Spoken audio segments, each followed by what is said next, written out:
Kadyos, baboy, langka, KBL. Kung Ilonggo ka, alam mo ang putahing yan. At kung hindi ka pa nakakain ito, ako na ang nagsasabi sa'yo, napakasarap po ng putahing yan. Hello Sir Paul, mag-share lang sana ako ng kakaibang kwento. Maikli lang po ito, huwag kang mag-alala. Ako po si Tomas, at nangyari itong ibabahagi ko sa inyo taong 1998 sa probinsya po ng Iloilo. Dati, noong buhay pa ang tatay ko, kapag sinabi niyang KBL yung ulam namin, mabilis na kami ng mga kapatid kong nagtatakbuhan papunta sa kusina. Uupo na kami sa kanya-kanyang pwesto sa may lamesa at walang ano-ano. Kukuha ng pinggan, kutsara at tinidor, mangkok, tapos platito para sa pati, sili at kalamansi. Hihintay ng isang mangkok na kanin ni nanay. Maglalagay sa kanya-kanyang mga plato. At hay na, magsisigawan na kaming lahat. Ilalagay na ni tatay, pinaka-specialty niya, ang kadyos, baboy at langka. Napakasarap po na ulam nito. Pata ng baboy, may maitim-itim na sabaw, may langka, at syempre yung kadyos. Marami rin pong version nito.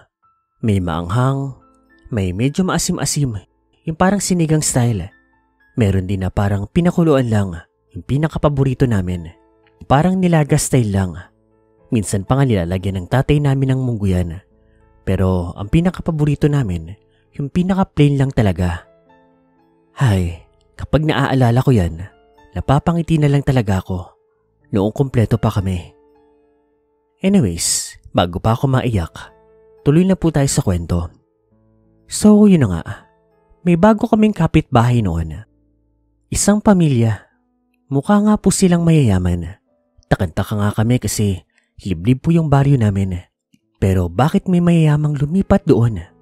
Yung kutis ba naman nila, kung ikukumpara sa amin, para kami mga tae. Sila ikutis mayayaman, ang puputi, ang kikinis. Samantalang kami, sa kakalaro sa lansangan at katutulong sa bukid namin, hayon, para kami mga tutong. Anyways, yun na nga. Itago na lang po natin sa pamilyang Reyes ang pamilyang yon. At base sa balitang chismis, ang pamilya raw na ito ay nagmula pa sa isla ng Masbate. Kung bakit daw sila napadpad doon, yun nga, wala pa kaming ideya. Mabait ang pamilyang yon. Yung nanay at tatay nila, nakakachismisan din yung nanay at tatay ko. Yun nga lang, yung mga kuya at kuya ko lang yung nakakausap doon sa mga magkakapatid na yon. Wala kasi silang batang kapatid. At base naman sa kanila, ayos naman daw kasama yung pamilyang yon. Kahit alam mo may kaya, marunong makisama. Hanggang sa isang araw po, umalis po ang nanay at tatay ko, kasama yung 3 kong nakakatandang kapatid. Mga college student na kasi sila, at base sa pagkakatanda ko, parang mag-e-enroll ata sila sa bayan. Ang naiwan lang po doon, ako, pati yung 2 kong nakakabatang kapatid. Ang edad ko noon, 13 anyos, tapos yung 2 ko namang kapatid, 8 years old, pati 4 years old. Tanghaling tapat po nun, namomroblema kami magkakapatid. Gutom na kasi kami. Ang problema, wala kaming alam na lutuin. May kanin naman noon. Marunong naman kami magsaing. Ang problema, wala kaming ulam. Ang sabi kasi ng mga magagaling kong nanay at tatay, bago magtanghalian, makakarating na rin sila. At meron na daw silang dalang ulam noon. At dahil ako ang nakakatanda noon at nagugutom na ang mga kapatid ko, gagawa na sana ako ng paraan. Mangungutang na lang ako sa kapitbahay naming may tindahan. Wala namang problema. Kahit sardinas lang, talo-talo na. Makakain lang kami ng kapatid ko. Sabi ko sa mga kapatid ko, hintayin nila kako ako. Bibili lang kako ng pagkain si kuya. Nang malapit na ako sa pintuan namin, nagulat na lang ako nang bigla pong may kumatok. Akala ko nung una sila na yon, pero hindi naman kumakatok yung mga yon. Diretso pasok na. Muling kumatok. At sa pagkakataon na yon, nakarinig na ako ng tinig. "Tao po! Aling Dorsey! Kuya Bert!" Pamilyar sa akin yung boses. Binuksan ko yung pinto.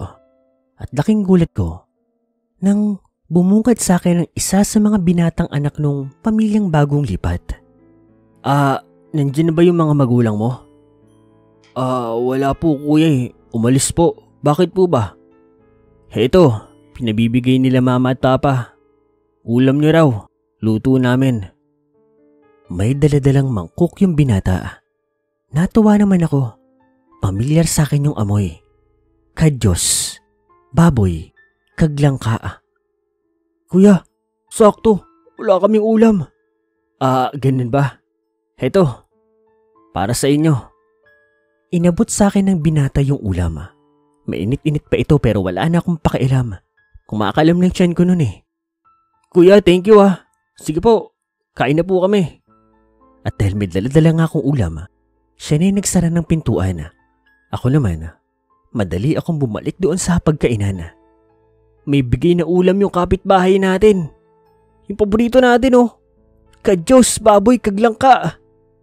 Nabuhayan yung mga kapatid kong gutom na gutom na.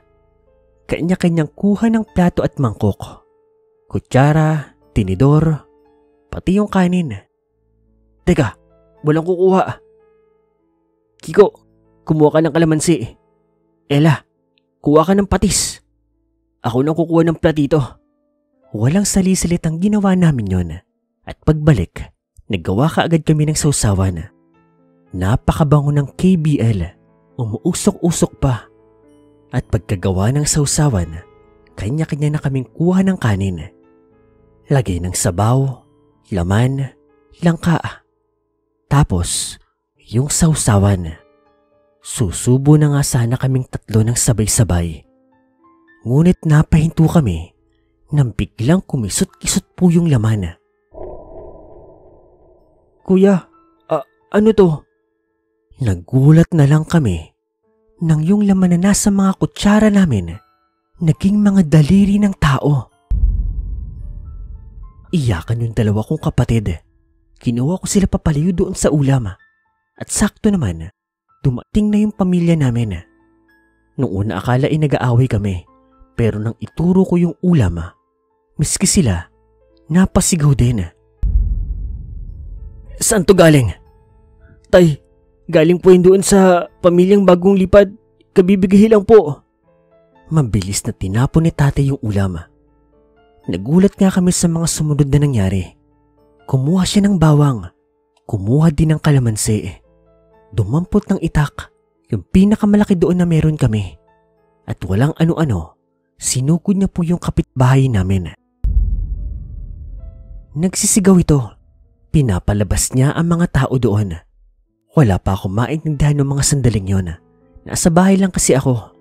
Pero base sa kwento ng kuya ko, nagsisisigaw daw ang tatay ko doon. Mga aswang daw ang pamilyang yon. Pero tiro lumabas yung pamilyang yon. Pinabarangay nga raw ni tatay yung pamilyang yon. Pinakita yung ebidensyang daliri ng tao.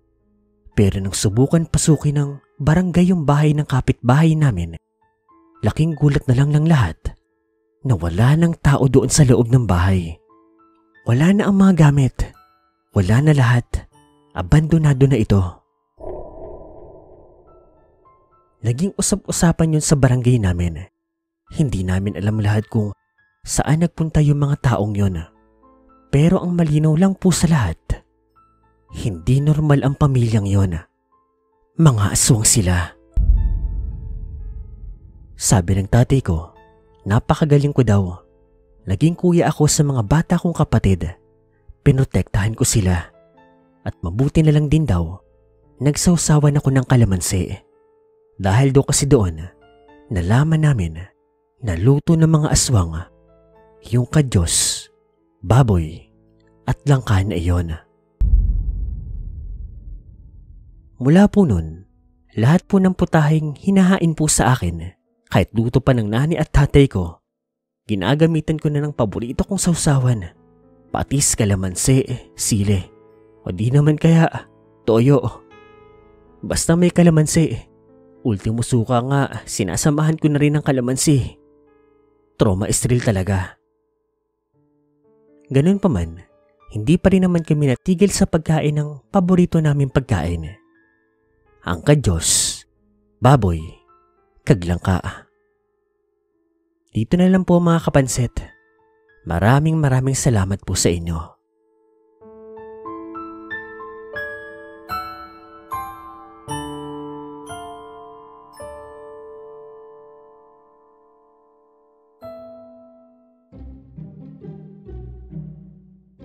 Hello guys, shoutout po tayo sa araw na ito. Wala po munang probinsyano.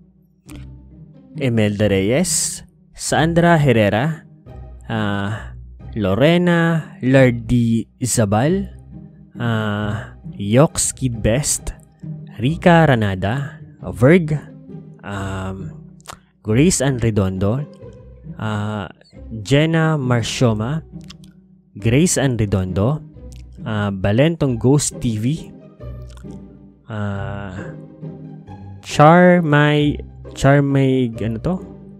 Charmaig Arce, Marian Soliman, May Hortilano, Lorena Guriba, Carmelita Mabanag, Cleo Feguier, Alan Paul Paras, Rica Peralta, Mary Asilar, Leno at Musika, user Agimat Place, OG Parayaw, Rosemary Hernandez,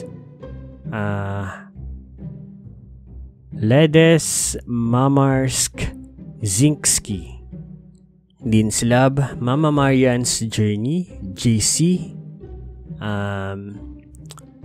Jajakil Go to Hell, Sassy Girl, Luto ni Red Rosal, Mary Angeline Maulyon, Juvie Gagarin, Marino C, 4504, Jeff Gibson, Madge Noon Wahid, Rain Ash Phoenix, and batiin ko rin yung mga nag-reply, May Hortilano, Lady Warrior 08, and Charlie Remadavia. Guys, yun lang muna ang kwento at charot natin sa inyo. Wala munang probinsyano, baka bukas o kaya sa susunod na araw. Depende sa pag-send ni Sir Edgar. Maraming salamat sa mga nakinig. Ako po si Paul, ang Creepy Macpanset at Dear Sir Paul. Hanggang susunod na lang po.